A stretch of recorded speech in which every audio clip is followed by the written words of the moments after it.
In Downing Street this morning, they're waking up to a challenge from the left. The working class has found a new champion who wants more welfare spending, more nationalisation and more trade union power. His name? Nigel Farage, and he's 7 points ahead in the polls. Rachel Reeves reckons that Labour needs to stick to its guns and balance the books. But Angela Rayner, it's whispered, reckons that if Labour doesn't tack to the left now, it may not get a second crack at government. In the end, it's his call. Last week he was tough on migrants. This week he's backed off on benefits. Next week, anyone's guess. The Deputy Prime Minister, Angela Rayner, is with us. And we'll be joined by the leader of the Conservatives, Kemi Badenoch. Plus, we'll get a sense of the situation on the ground in Gaza with the Secretary-General of Médecins Sans Frontières, Christopher Lockyer.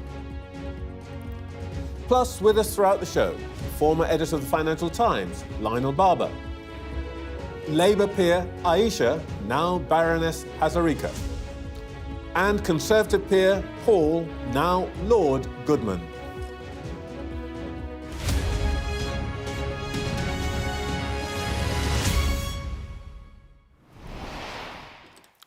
Welcome to Sunday Morning with Trevor Phillips.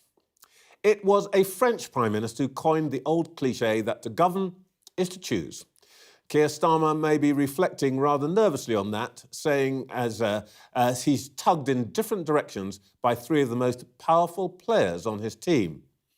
His Chancellor, Rachel Reeves, wants to balance the books, cut red tape, keep taxes down. But his deputy, Angela Rayner, wants to spend more on welfare and public services, even if that means soaking the not-so-rich. Rayner, in her turn, needs to meet her target of building 1.5 million new homes. That's going to call for more migrant workers. We don't have the skills here at home. Problem, the Home Secretary, Yvette Cooper, really has just one job: get immigration numbers down. Cooper, for her part, wants fewer international students who, with their dependents, account for the largest share of immigration, both legal and illegal. But Reeves knows that without the millions they pay in tuition fees, she'd have to find the cash to keep some of our top universities in business. Well, it's the Prime Minister's job to sort this out. Last week, it looked like he'd go with Yvette and the immigration hardliners. Then this week, he hailed the prospect of a youth mobility scheme with the EU and sounded more like Remainer Redux. Good news for Rachel. But then this morning, we hear the sound of the spending taps being turned on to pay for the winter fuel U-turn and the lifting of the two-child benefit cap. Great news for Angela. So, with Nigel Farage breathing down his neck, which way will Starmer turn? Let's see if we can find out. Let's hear from the government first. A little earlier, I spoke to the Deputy Prime Minister, Angela Rayner. Angela Rayner, there's not much money about. So do you agree with Gordon Brown that it would be better use of that little money to lift the two-child cap on benefits rather than some of the other ways that you're using it? Well, look, we've got a child poverty task force. We've been working really hard. That will report back before the end of the year. There's a number of issues that is causing child poverty, not least the issue around work and making work pay, which is one of the areas I'm proud we've spent over 1 million, got over 1 million people a pay rise. Housing, which again, another area that I'm responsible for, there's a chronic shortage there. So housing costs have gone up significantly for families. So, and the cost of living and energy and other bills going up. So trying to reduce some of the pressures on families as well and getting them into work is the way in which we'll alleviate some of the poverty that we're seeing in Britain after 14 years of the Conservatives. But the simplest and most straightforward way would be to give people some money. So do you think lifting the cap on the two-child cap is a good idea or not? Well, I said at the start that this is what we're looking at as part of the Child Task Force. Is in the round, there's a number of pressures that are on families at the moment. I've already said we've increased the living wage so that people have had over 1 million people have had a pay rise. We're putting more secure work through my employment rights bill. So work is, I mean, I was in a workless household when I was growing up, Trevor, and work is a way of getting out of poverty, and that's what this government wants to do, is to help people into good employment. I get all of that, and your colleagues tell me that all the time, but it's just a very straightforward point. Do you think that lifting the two-child cap would be a good idea or not? Well, lifting any measures that will alleviate poverty on some of the more poorest families is not a bad idea, but we've got to look at it in the round. There is other pressures as well as that, and that's why we've got a child poverty task force that are looking at those issues. And Trevor, but when I was growing up, let me just... You can't outsource all these policy decisions. No, you're a politician, you're a very senior politician. Give us a guide. Well, Trevor, Mr. Nigel Farage thinks it's a good idea. Look, Nigel Farage comes up with lots of ideas. They're not necessarily good ideas, and he doesn't know how he's going to pay for them. Look, I was going to say, Trevor, we're not outsourcing it. It's a ministerial team that are looking at this, which I'm a member of. And when I was growing up, my mum and dad had 3 children. We had child benefit. It didn't alleviate the poverty that we were in when my parents weren't working. We're working, all three of my siblings now, and that is a way of being able to contribute and support your family. We've got to make sure that there's good, secure employment for people, that we bring down the energy and living costs for people, and that we deal with the problem with housing, because that is a real cost pressure that has gone up significantly over the last decade. That's a very interesting point, because what you seem to be saying, correct me if I'm wrong, is that, OK, it might be a good idea to lift the cap, but work, good jobs that pay well, are more important than welfare benefits. I absolutely believe that good, secure, well-paid jobs are the way out of poverty. I've seen it through my life, and I know that it gives people a sense of dignity and respect. I was a mum at 16, and everyone written me off and said, oh, she'll be on benefits all her life, and, you know, she won't be able to help herself. We'll have to help her. I wanted to provide for my son, and many families want that opportunity at the moment, but they find they've got too much month at the end of their wage check at the moment. That's why the Employment Rights Bill is really important, and that's why the work I'm doing to bring down the housing crisis that we have will help to reduce rents and will help to give people that home ownership that they desperately want to attain to. So you don't really agree with those Labour backbenchers who say lifting two-child cap would be a signal of true Labour, and, by the way, would make sure that you're not outflanked to the left by Nigel Farage? Well, look, it might be a signal, but it's not a silver bullet. It's not going to alleviate the levels of child poverty. There is a number of factors: people's wages not increasing, their employment being insecure, their cost of living crisis that we face, their bills going up, and their housing costs have gone up. So it's not one particular element that is going to safeguard people from the poverty we've seen after 14 years of the Conservatives. But I do know that having a good job that pays well allows you to open doors and opportunities for you to have a family and to do well in life. All right, let's talk about one of the other issues in welfare benefits. And forgive me if I'm a bit aggrieved here. 7 days ago, Nick Thomas-Symonds sat in that seat, and I asked him, is the winter fuel allowance going to be reversed? And he said, no, that remains the policy. He obviously had no idea that the Prime Minister was going to scrap it on Wednesday. When did you find out? Well, let me just be really clear. The Prime Minister didn't say we're going to scrap it. What the Prime Minister said on Wednesday is when economic conditions allow, and which we're seeing with the fastest growing economy in the G7, and we've already seen 4 interest rates cuts since the Chancellor took over, is where those conditions allow. Keir Starmer says we want to do something around the eligibility for winter fuel allowance, and that's what he said, and it will be at the future fiscal event where we'll be able to outline that. You're notoriously a plain speaker. Speak plainly to me. When will economic conditions allow, do you reckon? Well, I think that we've got the upcoming spending review, and I'm sure that the Chancellor will set it out when we've got the opportunity. At the first opportunity, Trevor, she will set out what we'll be able to do. The spending review will be the first opportunity, so we might hear some of those changes in a couple of weeks' time. I hope so, but I don't know. But I hope so. I mean, the Prime Minister has announced it, so logically to me that indicates that the Prime Minister wants to do something in this area. And if the Prime Minister wants to do that, I'm sure the Chancellor is going to look at how we can achieve that. So we may hear something then, but when just to be absolutely clear, because, you know, the Prime Minister is saying that this is what you want to do, and you're now saying that you think that it is plausible. let's use that word, that in the next couple of weeks that may become the reality? Well, that's a logical step, isn't it, Trevor? Otherwise, what's the point in announcing you want to do something on it? And he said an upcoming, fiscal event. So I'm just deducing from that the possibility is that that's where it's going. Sorry to keep bringing him up, but he's treading on, bringing his tanks onto your lawn. But Mr. Farage says, give it back to everybody. Now, would that be your plan? Well, look, I think in fiscal restraints times that we have, and we've just talked about the challenges on child poverty, to give winter fuel allowance to people who have got millions in the bank is probably not a good idea. But the Prime Minister has indicated that he wants to do something about the scope of who can get that. Okay, and Nigel Farage says a lot of things, but the reality is, Trevor, on my employment rights bill, the measures that we're taking to end fire and rehire, to give people contracts instead of zero contracts, Nigel Farage and his band of small amount of Reform MPs didn't vote for it. So when it comes to actually walking the walk, their record is they didn't vote for measures that help working people of this country, that I fought really hard to get into government, that our government is strongly behind. He failed to turn up and vote for them. All right. So on the winter fuel allowance cut, we can look forward to the prospect of some change, but not necessarily giving money back to everybody.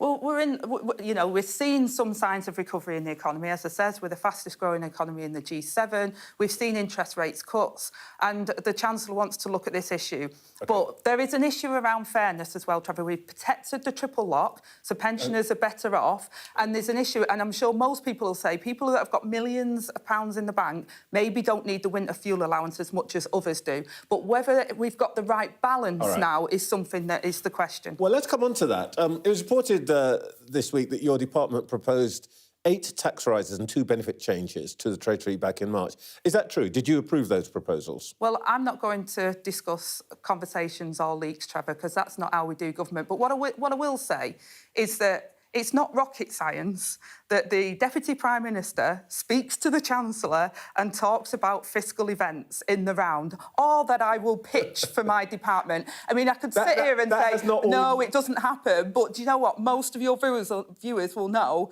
that it is quite common. It's not OK for leaks to happen, because I think that undermines all of us as a team, and I don't think that's the right thing, and I think it's unfair.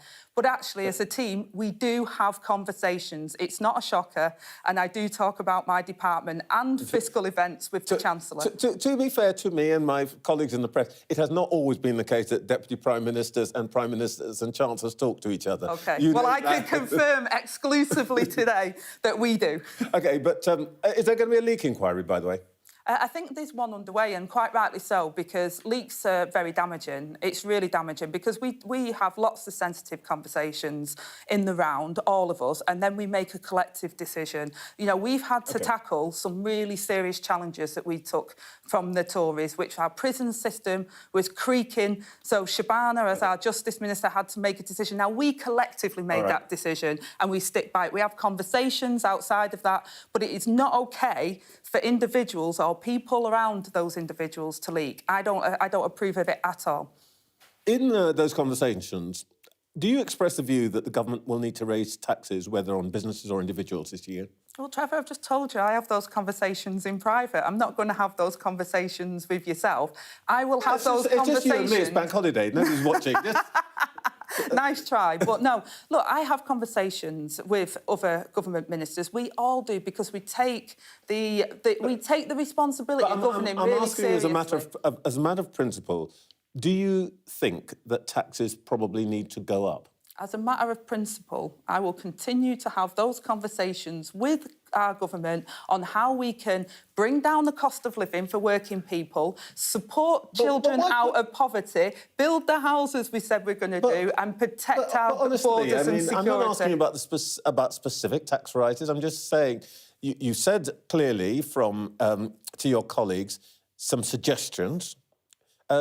But as a matter of principle, do you think that we are in a place now, for the reasons that you've already talked about, the economic situation, that we might need to take more money from, for example, the not-so-rich, the middle classes?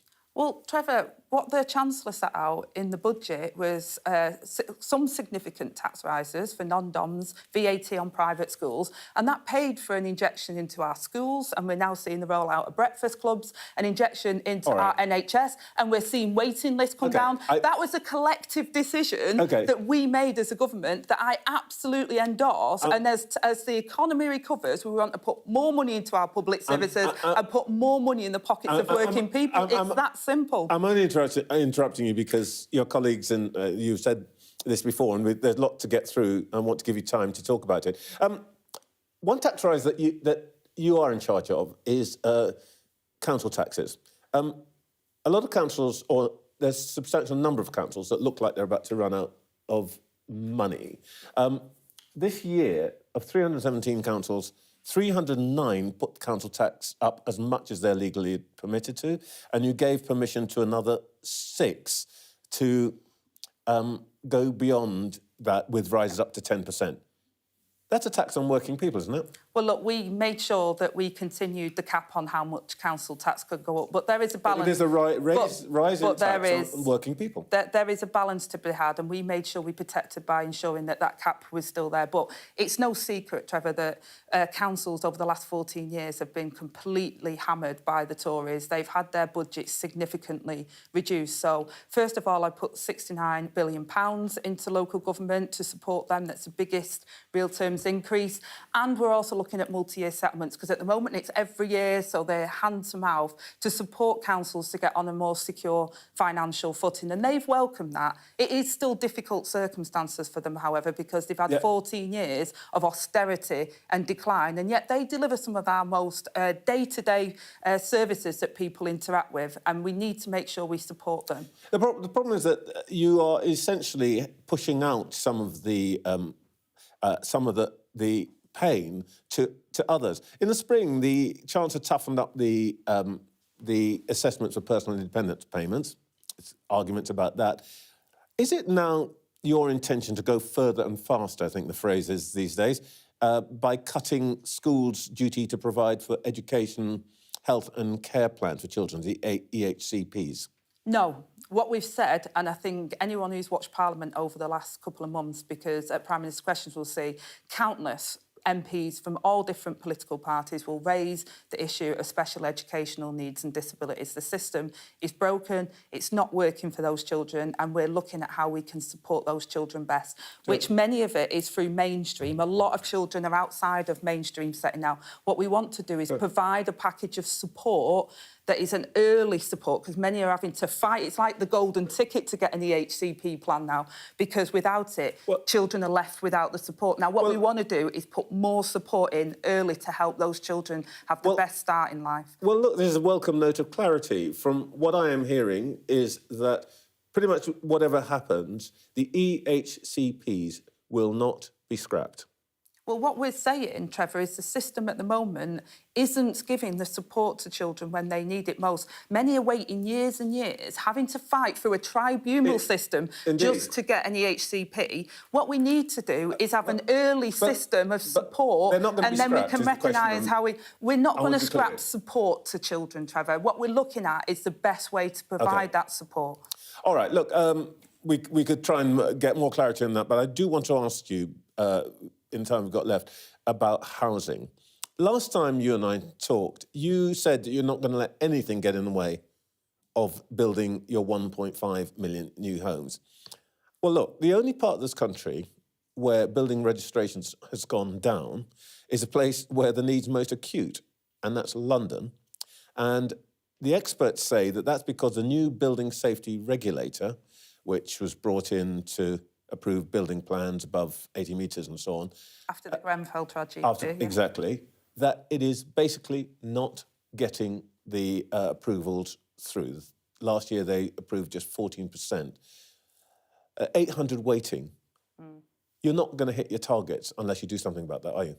No, and that's why I'm doing something about it, Trevor. I spoke to the building safety regulator. We've reviewed what they're up to at the moment. They will bring clarity to what they expect as these developments come through. Part of the challenge is some of it is little small things where, fire doors haven't been identified and therefore it holds it up. So the building safety regulator has pushed back a little bit and said, we need clarity from the applications. They need more people, applications that come forward. I've increased the money and the capacity of the building safety regulator. The capacity will not be the issue for them, but there has. I mean, it's only been in it's had 12 months in operation, and we've reviewed where it's up to, and we are unblocking some of those challenges. Right. But my challenge back as well is that some of the applications that have come through have had very minor but really substantial errors in them, like identifying a fire door, and therefore these are really important parts of that process as well, because we had the Grenfell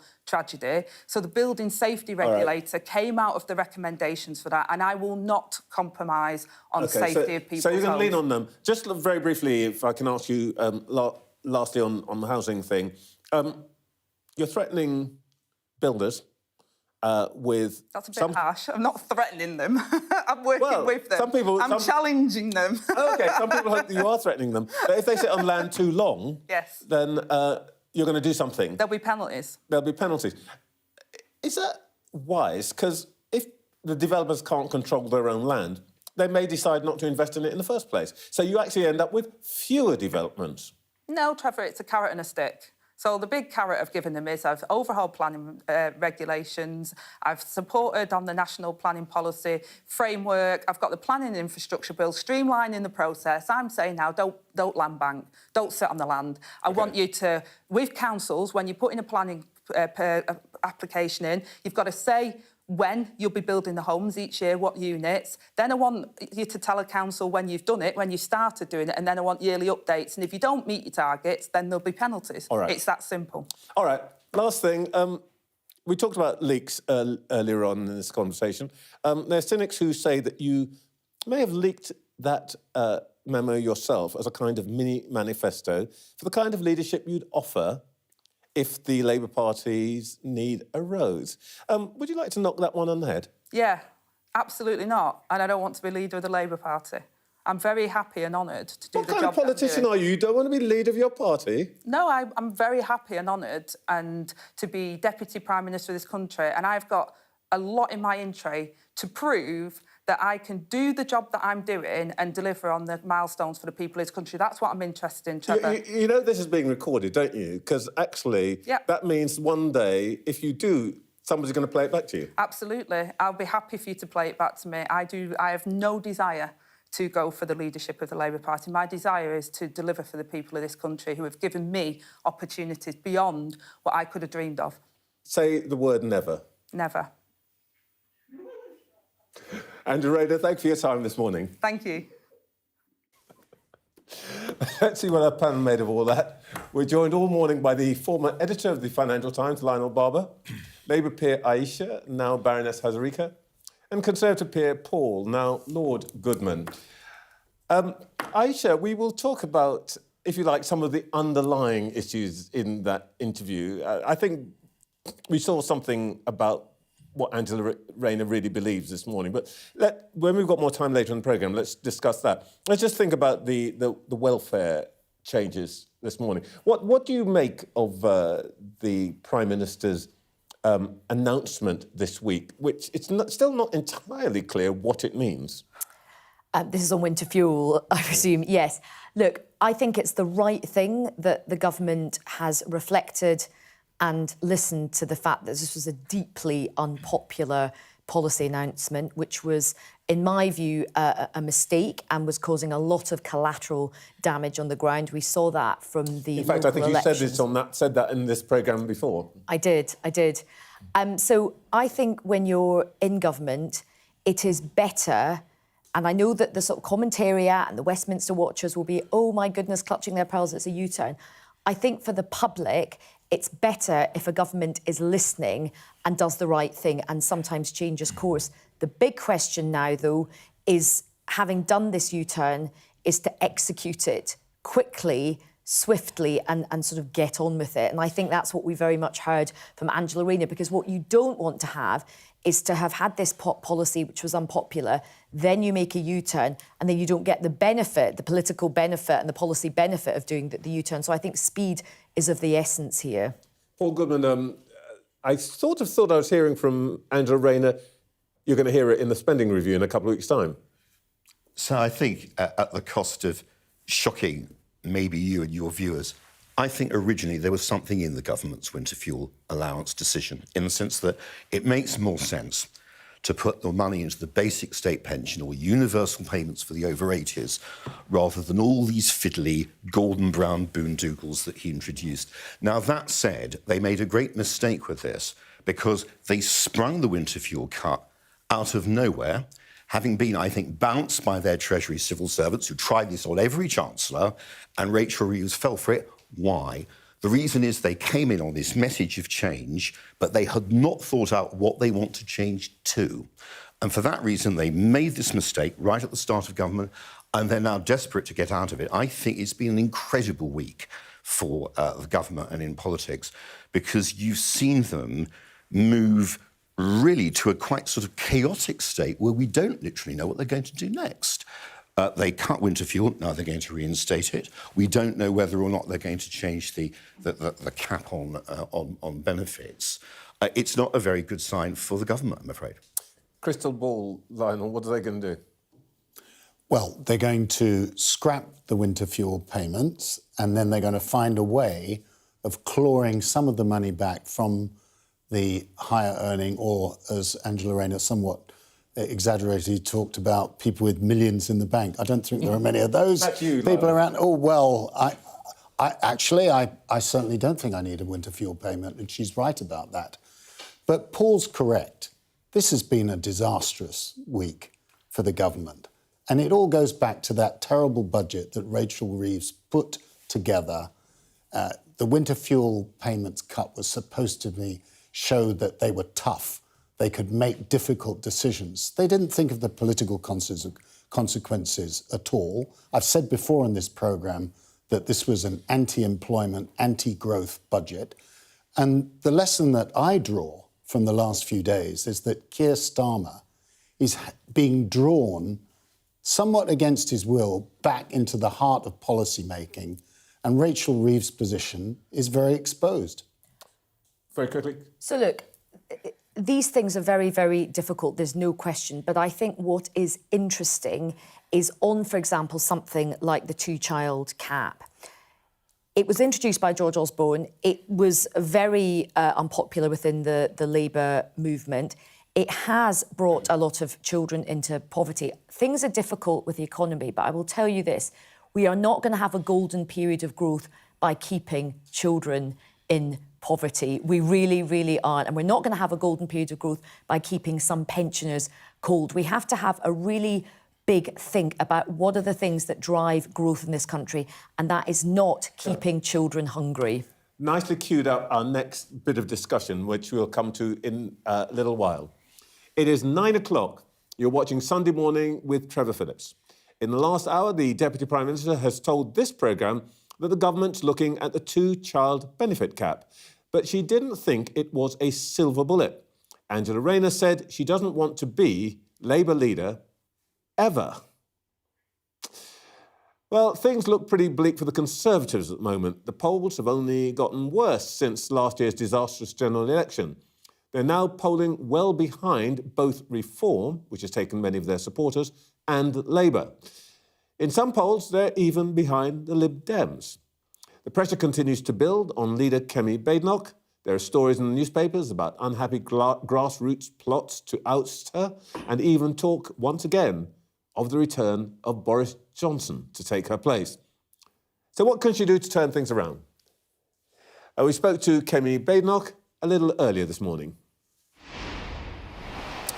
Kemi Badenoch, do you agree with the former Prime Minister Gordon Brown that we should abolish the two-child cap on benefits? The two-child benefit cap? Yes. It needs to stay.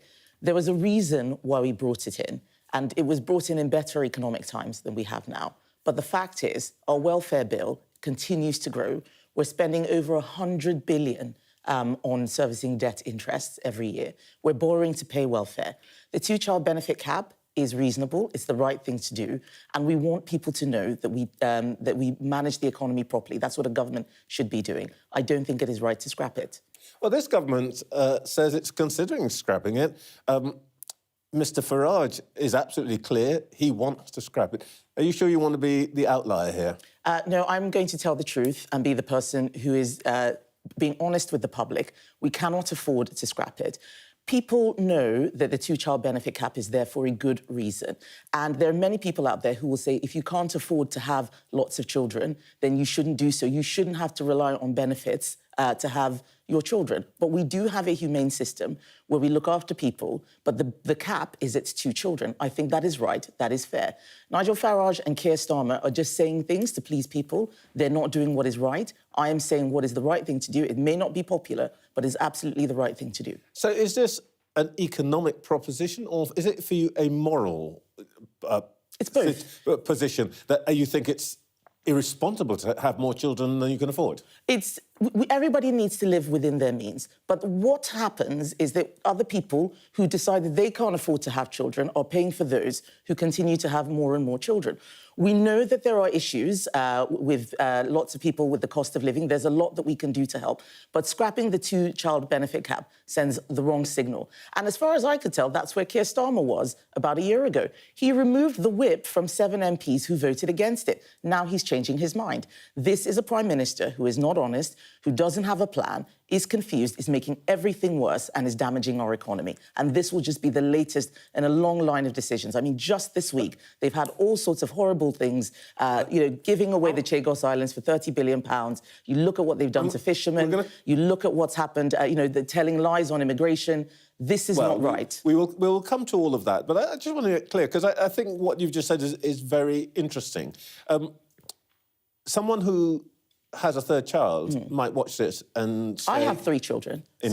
So I'm saying this as somebody who has had 3 children. I waited until I could afford them. We do know that there are many people who find themselves in circumstances where they can't afford to look after their children. We think the two-child benefit cap is the right place so that people know that they can be looked after, but that doesn't mean that they should just have as many children as they want without having the means to support them. Somebody who makes that judgment and says, I can afford the third child, but for one reason or another, they fall on hard times.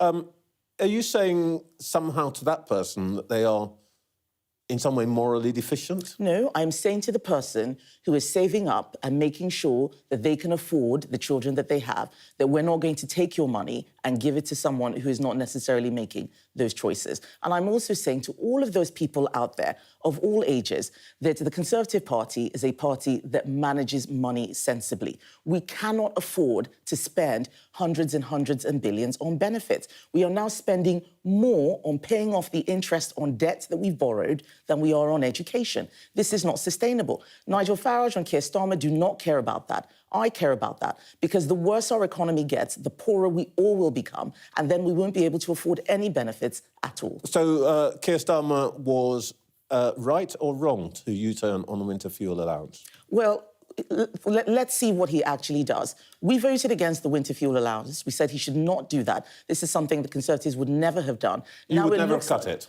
Not the way that he did. Certainly not the way that he did. We kept that winter fuel allowance for 14 years. It was not in our manifesto. When we came in, Labour left us with pension and poverty. We did a lot of things like winter fuel and the triple lock to fix that. And what I have been voting in Parliament for is for him to restore the winter fuel allowance. Now, we can have But you would restore it tomorrow if you were in government? That's what we've been voting for. That's what we've been voting for. We have had votes on this. Labour voted against this. We voted to restore the winter fuel allowance. Labour voted against it. Now they say they're thinking about U-turning it. But when? They don't know how much it will cost. They don't know when they're going to bring it in. Okay. They are not serious. They've been dishonest with the public. And that is what I said to Keir Starmer at the MPs on Wednesday. Be honest and be clear. Would you restore it for everybody, or would you means test it? Well, now, I've always said millionaires should not get the winter fuel payment. That is not right.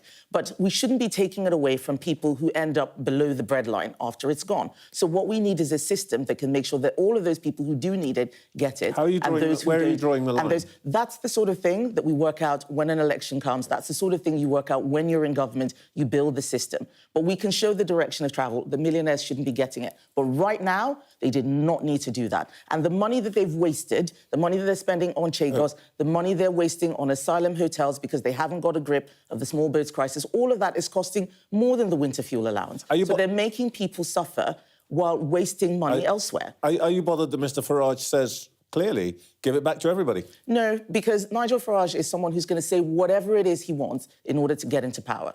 I'm taking the hard road. I'm not going to do that. We spent years chasing polls, telling people what they wanted to hear and not delivering. He is doing that now. He's making the same mistake that Keir Starmer made of making promises and then they'll get into government and can't deliver it. We're going to do this the hard way, but the right way, the moral way. Are you envisaging that Mr Farage could get into power? As you say, Mr Starmer made promises, got into power. Mr Farage is making promises. Could he get into power? Well, I hope not, because it would be very bad for this country. You've got to do better than hope, haven't you? Sorry? You've got to do better than hope. What I'm working on right now is to make sure that I get into power. That means rebuilding trust with the public and showing them that the Conservatives are the only credible alternative to a Labour government that is damaging the economy. All right. It's reported the government might lift a duty on schools to meet the requirements of a child's education, health and care plan. The EHCPs. The EHCPs, exactly. Numbers have shot up by 80% in the last 8 years. Do you think it's actually time to think again about this? Well, I'd be very surprised. I'm quite surprised to hear that the government is thinking of stopping EHCPs. I think that we need... To be fair, the Deputy Prime Minister said this morning that they are not, though they're looking at ways in which they can manage support, is the way she put it. Well, let's see what those proposals are. But we do know that there are a lot of children in our country who have special educational needs and they should be looked after. This is one of the areas where I think that we need to spend a lot more time on. We have seen an increase in demand. We saw an increase in funding that did not, when we were in government, that did not meet that demand. And we need to look at what more we can do to support those families. As a constituency MP, I have a lot of families in my constituency where their children just need a lot of support. That's an area that needs more emphasis and more attention than scrapping the two-child benefit cap, which is absolutely not what we should be doing. It wasn't your personal responsibility, but do you feel in any way embarrassed that part of the legacy of your administration is that parents now say that the only way they can get support for children who've got special needs or are disabled is to claim an EHC or to get an EHCP? So we have seen an explosion in the number of children who need special educational needs support. That's what these EHCP plans do. A lot of schools also tell me that they are struggling to cope with the demand. So let's look at what's happening with school funding. But what we have seen is that Labour have put up national insurance on schools. They haven't compensated them. So this problem is likely to get worse. All of these things are wrapped up in funding. All of these things are wrapped up in how well our economy is doing. And what I'm saying is that our economy is not doing well under Labour. Inflation is increasing, and we're likely to see many of these problems get worse. Earlier this week, the Prime Minister joined with Mr Macron and Mr Carney in criticising Israel. Mr Netanyahu responded by accusing him of supporting murderers, rapists and baby killers. Was the Israeli leader right to say that? Well, I think the first thing to say on this issue is that if Hamas is praising your actions, you've probably done something wrong. Hamas is a terrorist group that is, making the lives of the people in Gaza, the Palestinians in Gaza. That's what Mr Netanyahu said. And are you agreeing with his language? So what I'm saying is that Israel is fighting a war where they want to get 58 hostages who have not been returned. That is what all of this is about. And they have said there won't be a ceasefire until they get their people back. What we need to make sure is that we're on the side that is going to eradicate Hamas. We need that to happen if we're ever going to get a two-state solution and end this war.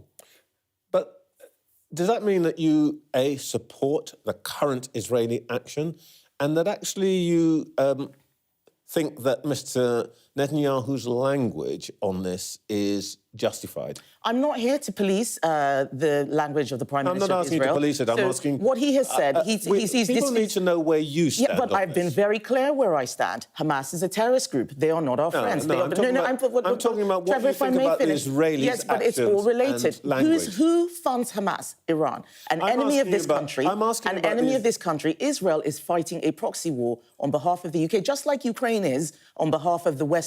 Western Europe against Russia. We have to get serious. We have to get serious. There was a terrorist plot in London against the Israeli embassy. We saw 2 Jewish members of the Israeli embassy in DC killed. Whose side are we on? We need to make sure that the hostages are returned. No one wants to see a war in Gaza. Palestinians are suffering. Netanyahu is complaining that he thinks our leaders are carrying out the wrong action. He has every right to say that. What I want to see is Keir Starmer making sure that he is on the right side of British national interest. That cannot be on the side of Hamas. I'm asking you about the Israeli language and Israeli action. Are you actually equating the Israeli action in Gaza with Ukrainians? So Israel is fighting a war. Israel is fighting a war. It is not for me to police exactly how they are doing that. It is not a genocide, as people are saying. There are a lot of things which we can criticize Israel on, which I have done in terms of how they may carry out some of these actions. But the bottom line is they are fighting a terrorist group that is trying to destroy that country. They want to get their hostages back. And if Hamas is praising the actions of Macron and Starmer, something is not right. This morning, that is where we need this to, morning it doesn't sound like be. you're criticising anything that the Israelis do. That's not true. I have criticised things before, but right now there are 58 hostages. There are 58 hostages who have not been returned home. If you sat where I sat and spoke to the mothers of those hostages, like I did, who were talking just a year ago, 2 years ago, about posters of their children being ripped down while they hadn't come home, I think that we need to recognise this is a very difficult situation,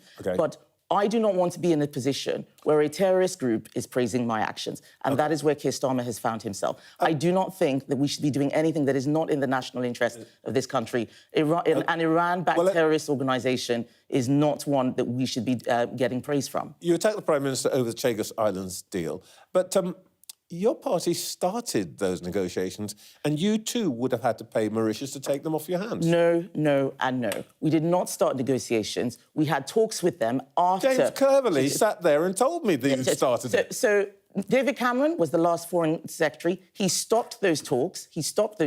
No Conservative minister signed anything. No Conservative minister ever would have signed anything. Giving away British territory for £30 billion, £100 million a year, 2% inflation. That's 2,000 nurses every year that we could fund. Territory we already own and paying for the privilege of giving it away. So you would and why did they give it? Why, of course. Irrespective of the international law that says actually they shouldn't be ours. But again, that is not true. In terms of sovereignty and territorial disputes, those courts do not have jurisdiction. It is amazing that Keir Starmer has given our territory away, paying for it. We would never have done that. And it's also put us in a strategically weak position.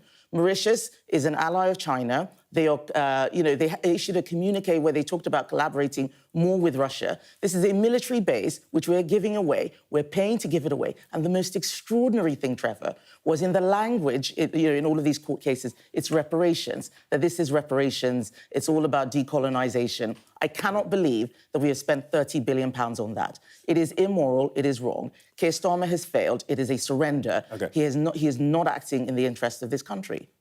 All right, just very quickly, if I may ask, your 12-pointer drift of reform in the polls, there's gossip amongst your backbenchers and local councillors. Is it really annoying to you that people keep talking about the return of Boris Johnson? Do you know what, Trevor? People always have been underestimating me since I was 16 years old, and I came, back to the UK with £100, my dad's last £100, working at McDonald's to look after myself. Look where I am now. There are lots of people... 12 points adrift in the polls, that's where you are. No, I'm leader of the Conservative Party after a historic defeat, and I'm going to take the right decisions to get us back. I'm not going to announce lots of policies to chase polls, like Nigel Farage is doing, things that are unaffordable, like the two-child benefit cap. He is someone who is going to bankrupt our country if he ever gets into power. I do not want to see us bankrupt. But yes, I do acknowledge that people are angry, and that is why we need to rebuild trust with the public. Kemi Badenoch, thank you very much for your time this morning. Thank you, Trevor. Back to our panel, Lionel Barber, Aisha Hazarika and Paul Goodman. Paul, Kemi Badenoch speaks English, very articulate. You're never in any doubt where she stands on any issue. What's going wrong? So it's a bank holiday Sunday, and you have two of the biggest politicians in British politics on your show when they usually go away, Angela Rayner and Kemi. So I start at the beginning by asking why she's come on at all. And she's come on because she's low in the polls, she's not doing very well, the Conservatives are in trouble, and she's come on to attack the government. Well, that's great. You know, as a Conservative, I thought she did that very well. But she has to do better. She knows she has to do better, that's why she's here. In order to do that, I think the Conservatives really need to get back to the basic things that bother British voters, and their immigration, the NHS and the economy. And we've heard a lot from the Conservatives about immigration over the last 6 months since Kemi Badenoch became leader. I want to hear more about the NHS and especially about the economy, where there's evidence that voters are willing to give her a listen. So in the next few months, I hope to see her and the Conservatives come on and say more about what they would do and not just attack the government, which is fine. Well, we keep trying to get them to talk about it, but we don't hear that much. Lionel, what did you make of it?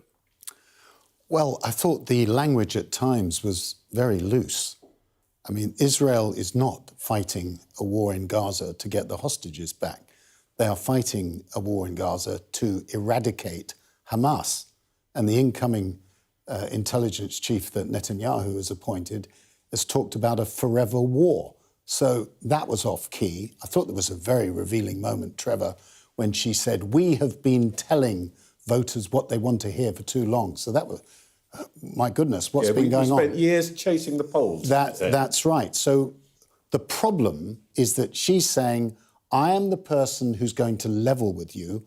I'm going to tell you hard truths, but we don't know what the policy is because she's taking her time. Now, some of that may be justified, but as Paul says, at some point, you need to start coming up with some very specific policies, especially now that Boris Johnson is liberated, having, we just heard, had a fourth child. So he's got a bit more time on his hands, perhaps.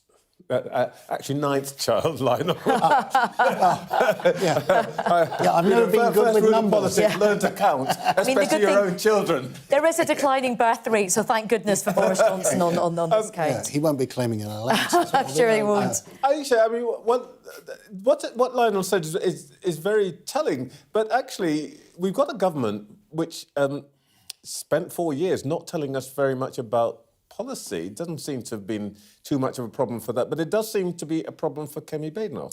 The problem for Kemi Badenoch is that she's getting squeezed at the moment because Nigel Farage has sort of entered the group chat, as you will. She is completely getting squeezed. And the other thing is it's interesting what Paul said about how she's come, and she has done your show quite regularly, and it's a great show to do, but she, I think, really struggles to get any sort of cut-through or relevance. Now, being leader of the opposition is always a difficult gig. I've advised leaders of the opposition. It's even more difficult when you have someone like Nigel Farage.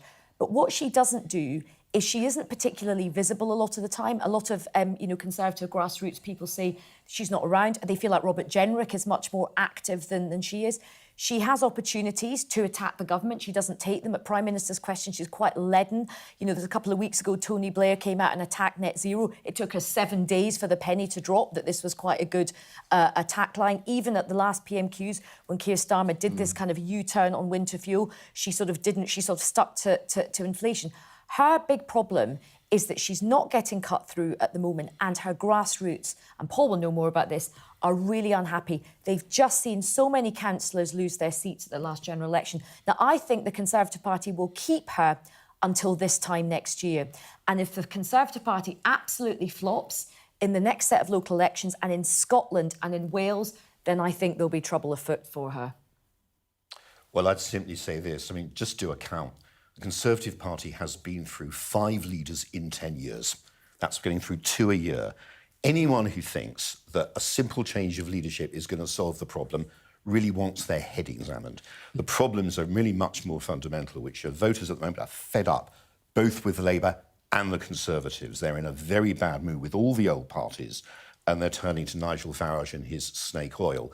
There's nothing Kemi Badenoch can do, or any Conservative leader can do, other than to sort of do what Margaret Thatcher did in the 70s in an updated way and make the argument.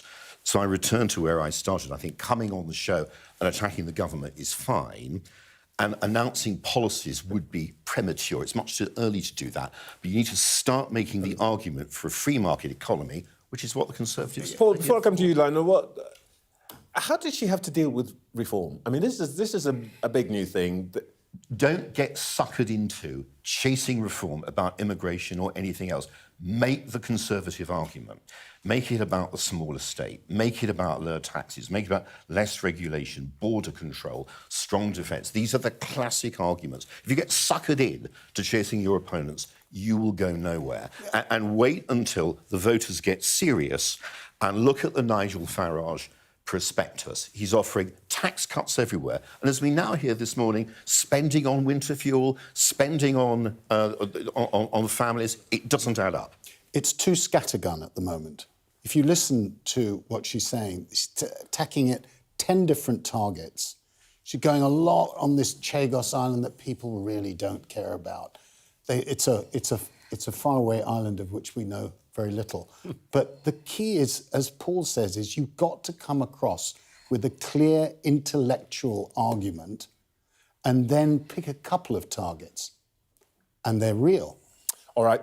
We will return and we'll talk about foreign affairs a little later. And also I want to come back to talk about where Labour is. But next, we're going to try to get a sense of just how dire the situation in Gaza is for the people who live there with the boss of Médecins Sans Frontières.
Show of military might and menace. Why should the West trust you? Frankly, I don't care whether the West trusts us or not. Sky News.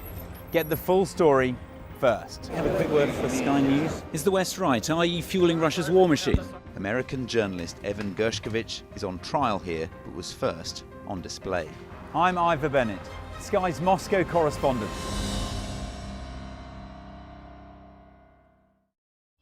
We arrive. A secret hospital hidden in the Myanmar jungle, treating the victims of this bloody war. This is Myanmar today. Its military rulers don't want the world to see, but we have. I fight for my own future. I fight for my generation's futures. This is an actual crime. They don't care for that. Myanmar army is only a couple of kilometers away. So this is a major humanitarian disaster.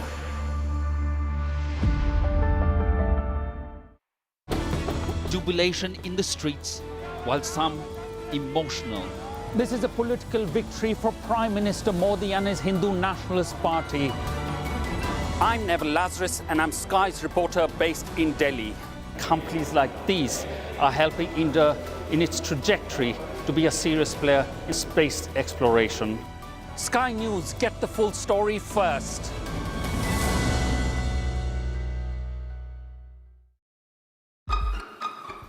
We've got your Sunday mornings covered.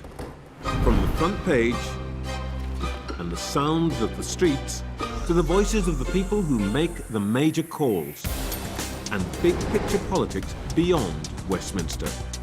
We'll put you at the heart of our story. I'm ready. Are you? Join me, Trevor Phillips, Sunday mornings on Sky News. This week, the Israeli Prime Minister Benjamin Netanyahu accused the leaders of France, Canada and of the UK of siding with mass murderers and baby killers. That was after 2 Israeli embassy staff were murdered in Washington by a man who shouted "Free Palestine" just days after the Western leaders condemned Israeli action in Gaza. And that included more airstrikes and an aid blockade that's now been partially lifted following international outrage. So just how serious is the situation in Gaza now? I can speak to Médecins Sans Frontières Secretary General Christopher Lockyer. Good morning. Good morning, Trevor. What are your people reporting from Gaza, Mr. Lockyer? Well, just last night I was in contact with some of our team who've been working in the Nazar hospital, which is in the Khan Yunis area of Gaza. This is the hospital with whom a paediatrician has been working for several months now, and was told during her shift just yesterday that 9 of her 10 children were killed by an airstrike. Our team on the ground was saying that not only were the bodies of her children delivered to her while she was on shift, not only were they burnt, but they were describing them as charcoaled. And this hospital, which is one of the very few partially remaining in Gaza to this day, has been subject to 3 airstrikes in the last 2 months, at one point killing 2 people in the surgical ward, which is just an illustration of the complexity, almost impossibility of providing humanitarian services in Gaza at the moment. Hospitals and medical facilities in the north, there's no public hospitals open in the north anymore. And we're seeing the weaponization of humanitarian assistance. We're seeing the restriction of the basic essentials of life, such as water and electricity, preventing and further increasing the intolerable situation of this deliberate humanitarian catastrophe which is ongoing in Gaza. You talked about the weaponization of this situation. Well, the Israelis say that it is Hamas who are not allowing its distribution. The Palestinians say that it is the Israelis who are not allowing relief in. It's possible that both things can be true to some extent. What is your understanding? Well, Gaza has been under the biggest siege and the most airtight siege that we've seen since this conflict started over the last 2 months. Well, if you look at provision of humanitarian assistance into Gaza, it's roughly in 2 phases. Firstly, there is the bringing of assistance into the Gaza Strip, and that is monitored by the Israeli authorities. That is very heavily restricted if and when it can come in. And then there is the distribution and the, in our case, treating of patients when it gets into Gaza. Now, we have not seen any of that. We have not seen any disruption of supplies once they've got into the Gaza Strip and into our hands. It is a very complicated situation, as it is in any war zone, and nothing is 100% guaranteed. But by far and away, the biggest restriction of getting humanitarian assistance to aid is the blockade that has been imposed by the Israeli government.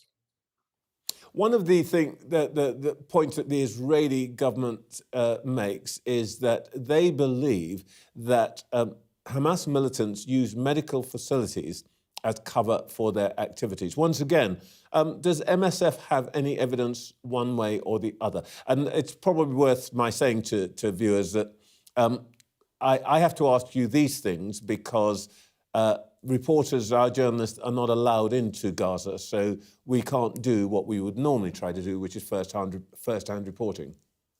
which is a key point here. And we would encourage for international journalists to be allowed to come into Gaza. Otherwise, it falls on humanitarians to be the arbitrators of what is happening here.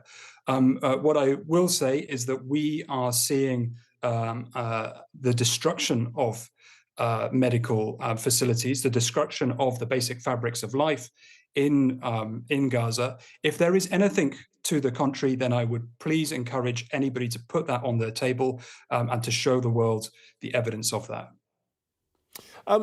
One thing that, of course, has come up this week in the, if you like, the war of claim and counterclaim, what people call the air war, is that a UN official alleged that 14,000 babies might die if aid were not allowed in immediately. Now, that claim was withdrawn, but what is the truth of this, if any?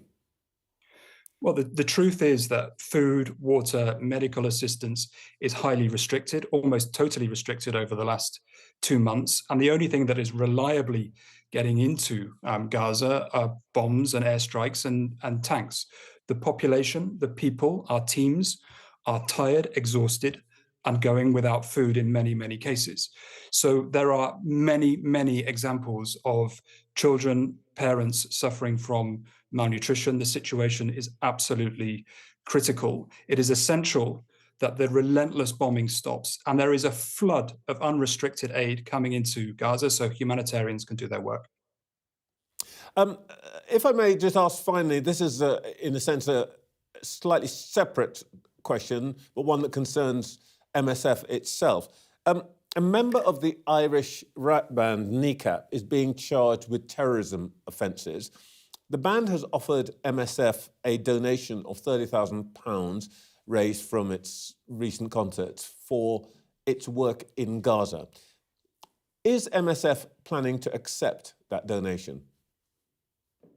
I don't know the specifics of that donation, but all donations that we take go through a very rigorous vetting process. We are an organisation which is funded by 98% of our funding is via private donors. We have 7.3 million private donors around the world who want to work and support the work we do. And we're always very careful to ensure that we go through a very rigorous process to ensure that any donations that we do get meet the highest standards. Christopher Lockyer, thank you so much for your time this morning. Thank you. In just a moment, we'll hear once again from our panel.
arrive. A secret hospital hidden in the Myanmar jungle, treating the victims of this bloody war. This is Myanmar today. Its military rulers don't want the world to see, but we have. I fight for my own future. I fight for my generation's future. This is an actual crime. They don't care for that. Myanmar army is only a couple of kilometers away. So this is a major humanitarian disaster.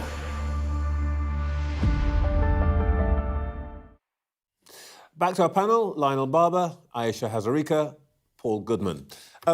Lionel, Gaza, it is becoming more complicated. The language is becoming more florid. We heard from Kemi Badenoch and now the MSF representative. Are we in the mire now with this? Well, we've been in the mire for months because Benjamin Netanyahu is determined to prosecute this war. Let's be clear, October the 7th was an act of barbarism. It was horrendous. Babies were killed. It was a massacre. All that is clear. The question is whether the response of the Israeli government, and remember that Netanyahu is very reliant on his right-wing coalition, whether the response is proportionate. That should be the question. When it comes to humanitarian aid, it's been clear for years, it's always the case when there is a conflict that humanitarian aid, food aid is weaponized. And in Gaza, Hamas has definitely been in the hospitals using human shields, using food aid to coerce the population and to maintain control. And Israel is determined to break control. I talked earlier about the goal. It has not shifted. They wish to eradicate Hamas. They've taken out the leadership, and now they want to push Hamas completely out of Gaza. At all costs? At all costs, at the moment, in the current political situation. So for Western leaders, like Mark Carney, new elected in Canada, like Keir Starmer, they have to tread a very difficult path, mindful of October the 7th. And what they need to do is distinguish between the Netanyahu government and Israel. Interestingly, Aisha, our government hasn't responded at all to Netanyahu's remarks a couple of days ago. Well, I think what you said at the beginning, you said it's getting more complicated. I think it's actually getting clearer what's going on now. As Lionel said, look, many things can be true. What happened on October the 7th was depraved and awful and one of the most wicked, evil, despicable acts. And Jewish people have been so frightened since then, and the hostages must be released. I'm not going to say a but, and you look at what's happening in Gaza and it is intolerable now. The death toll, the level of injury, the number of orphans, the number of people with disabilities now, people living in squalor, no toilets, living in sewage, no food, no medicine. That is not right. And that is not going to make the world a safer place for Israelis, for Jewish people. It's not going to eradicate Hamas either. Now, you hear all these stories about people, there's so much misinformation going around. People are now saying, I don't believe that there's starvation in Gaza, they're living the life. I'm sorry, if you think that's true, I think you need your head examined, but there's one way to solve that. Let journalists in. We have got to the stage now, we have got to have independent, international journalists going into Gaza. We had aid going in and we need journalists going in. Unless you want to add anything to that, Paul, I'd like to go on. I think I would like to add something to it. I think it is quite important for the context to say two things. First of all, war is a hideous business. As anyone who looks back to memories of the Second World War, what happened in London or Dresden will know. Just a second, it is worth saying that the Israeli government, rightly or wrongly, do believe that Médecins Sans Frontières do not altogether have clean hands in this business. They have accused some of their staff of being involved in terrorism, of them in some cases of funding organisations from which terror benefits. I thought it was curious that Christopher made no reference, pretty much, to Hamas or indeed to the hostages. Having said that, I think Lionel is right to make a point about eliding the Israeli government and Netanyahu. I think Israel's a great country. It's a liberal democracy with a free press, independent judiciary and all the rest of it. So you've got to ask, what do Israeli voters actually want? What is their priority? Is it the release of the hostages, or is it to win the war with Hamas? Because it's possible to argue, at the least, that the two are not necessarily compatible. But I think a lot of people in Israel do want to see this end now. I really do. That's And precisely why we need to know. We will no doubt be returning to this many, many times. I'd like to come back to Angela Rayner, our interview with Angela Rayner. I think we got some definition here. And I thought, Lionel, what was interesting was she wasn't straightforward, if you like, she's often represented as the left's representative. She wasn't, full blazing guns, let's lift the two-child cap and so on. And the thing that struck me most forcibly was her distinction between jobs and welfare, and a clear position, better to have a job than be on benefits. Yeah, she was sounding suspiciously like a few people in the administration of Bill Clinton back in the 90s, right? Work. We don't want to have work bit ultra-Blairite, I'd say. Well, Trevor, no, I know it's a bank holiday, but don't get too excited about this. But no, this is true. There was definitely a different accent here. But let's be clear, she's still a bit of a big spender. I mean, or if you add up all the policies that she's talking about, that's a big welfare budget. I'm glad she's putting the accent on work, but... It's becoming a bit clearer, isn't it, Aisha, that people talk about tensions, but, all political parties have to make arguments within themselves about what their priorities should be.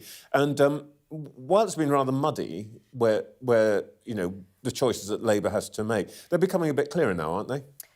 They are, but I think Angela Rayner is such an interesting political character, and I think it's good she's on today. I think Labour should use her more. I think she's a very powerful weapon for Labour. I remember the late, great, wonderful Tessa Giles saying to me that in the Labour Party, you need to have all the sort of strategists, but you need politicians who've got grit under their fingernails. And Angela Rayner has that in spades. Probably more than any of us sitting in this panel, she understands the lived experience of what it is like growing up in poverty, what it is like having kind of the odds stacked against you, what it's like to live a life on benefits, what it's like to deal with mental health issues, addiction issues, all of those. She's lived that. She's not just somebody who does a bit of poverty safari for the day as a commentator. She's lived this life. Safari. Well, it's true. I think a lot of people do that, and I think she's quite a rare politician from that point of view. So when she says about work is the best sort of remedy for this, she's not saying it in a kind of cynical way I'm just looking at the spreadsheets. It's because it's true. And also, newsflash for you guys here, Labour does believe in work. The clue is in the title. Paul, she's Labour's best weapon to deploy against reform, isn't she? It's been a very interesting week in that, first of all, we had these leaks about the proposed Angela Rayner tax rises, and here she is on a bank holiday on the show. And I think she is pushing her credentials a bit, because we know from the interview, we know anyway, she's warm, she's attractive, she's funny, she can make a case very well. What I think she's also in the business of doing now is proving she's a serious politician who's got a serious argument to make, which is a combination of higher tax plus the work stuff. And I agree completely at the cost of too much consensus with the rest of the panel. I mean, work has been a feature of Labour thinking now, right back from the Bill Clinton era through Gordon Brown. Why do we have a Department of Work and Pensions? Because Gordon Brown created it. And also, I just want to add one thing to that. When we talk a lot about benefits and, whether it's a two-child cap, and Gordon Brown made this point this week, a lot of people who are in poverty are not sort of work-share effectless. We've seen the rise of in-work poverty, which puts a different lens on these conversations as well. I'm not normally reduced to speechlessness, but a politician who says to me, I never want to be leader of my party. Explain it to me, somebody. But look, when she is leader or is standing in the leadership, you know what she'll do? She'll come on the show, you'll show the tape, and she'll say, circumstances have changed. That's what they all do. You're cynic. Yeah, I mean, I couldn't help myself. I mean, never say never, by the way. But no, it would be, well, I've listened to the people. I've listened to people in my party. And it's time for a change. You ever heard that slogan before? Well, let's see. I mean, look, right now, who would want to be leader of any party right now? It's a pretty tough gig. And also, I say as somebody who has advised leaders of the Labour Party and deputy leaders, it's really important. for the Labour Party to have strong deputy leaders. We've actually just been talking about a play called Gang of Three. It is important to have a strong deputy leader in the Labour Party. What I will say, though, is, and I say this with full candour as a great feminist, in my party, we do struggle to elect women. I'm just going to leave it there. She smelt blood in the water at the Treasury. She showed today, in that interview with you, Trevor, a greater political touch than the Chancellor. Well, I am shocked that you didn't believe her, take her word. I need to take a break. In just a moment, we'll hear once again from our panel.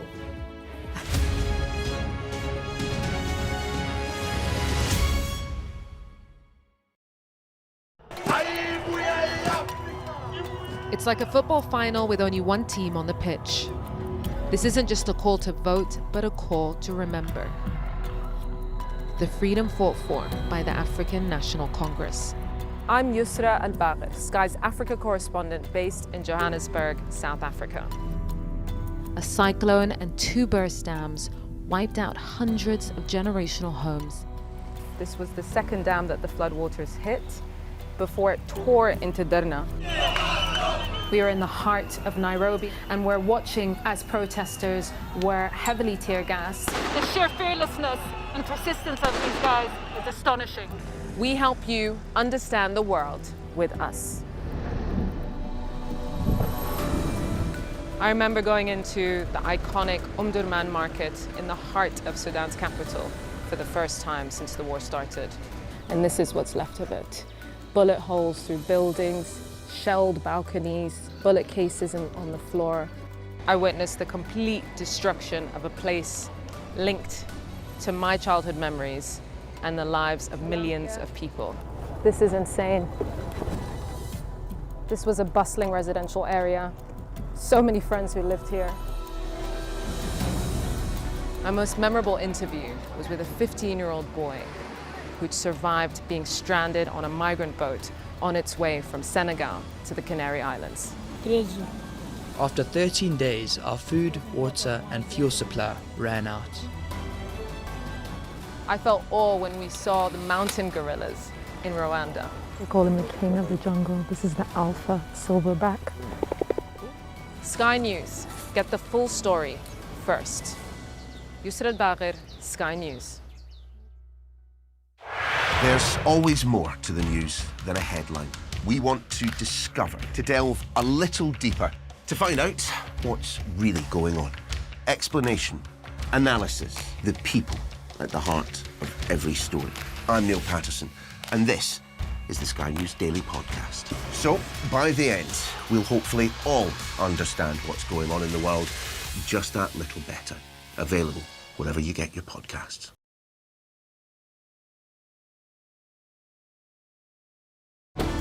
Jubilation in the streets, while some emotional. This is a political victory for Prime Minister Modi and his Hindu Nationalist Party. I'm Neville Lazarus, and I'm Sky's reporter based in Delhi. Companies like these are helping India in its trajectory to be a serious player in space exploration. Sky News, get the full story first.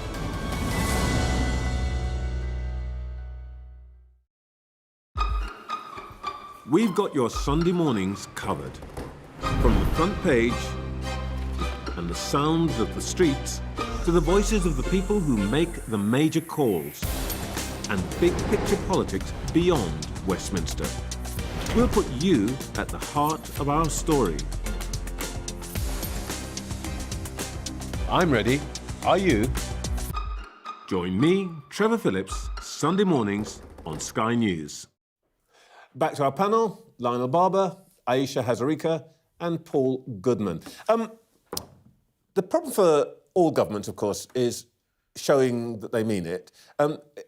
Angela Rayner, we didn't really get to talk much about this, but here's an issue for her. I asked her about the London building numbers, and here you can see it. New home registrations in London, they've absolutely plummeted. And their problem is that the machinery just can't deliver it. This is what they've got to solve, isn't it, if they want to recover? So I think there's a bit of a struggle going on between the two main parties in that the Conservatives, and I suppose Liberal Democrats too, outside London, don't want building there, and Sadiq Khan has been trying to push building out of London. You've got to have a balance of both. It is very hard to do because housing relies on a pipeline. You have to have the workers, train the workers up, get the materials and build the stuff. I think housing is a huge issue in this country, particularly for younger people who don't have the advantages our generation had when we were able to buy, and governments need to be much bolder and more radical about it. I myself would like to see more of an interest in doing the kind of new town thing that governments did back in the 40s and 50s, trying to provide for the housing needs of people. I think housing is a touchstone issue, which is really the thing that influences the mood of the voters. And the mood of the voters is pretty sour. Let's have a look. This was where we were last year. Labour, nearly 45% when the election was called. Conservatives, a quarter of the vote. Now, look at where we are. Labour vote, pretty much half of what it was. Now, a lot of those voters are basically just saying, we don't know who we're going to vote for, but they are way down. But look who's making the difference. Reform, nearly 300% up. We've been discussing on the programme for the last 2 or 3 weeks, is this a blip, miserable people, or is it something real that's changed? Lionel, what do you think? It's not a blip. It's a surge.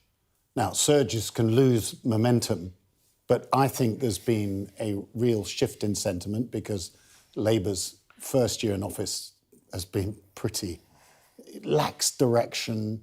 The communication is poor, people are fed up, difficult decisions have been made, hitting people's purses, Conservative Party fractured, new leader, yet another one.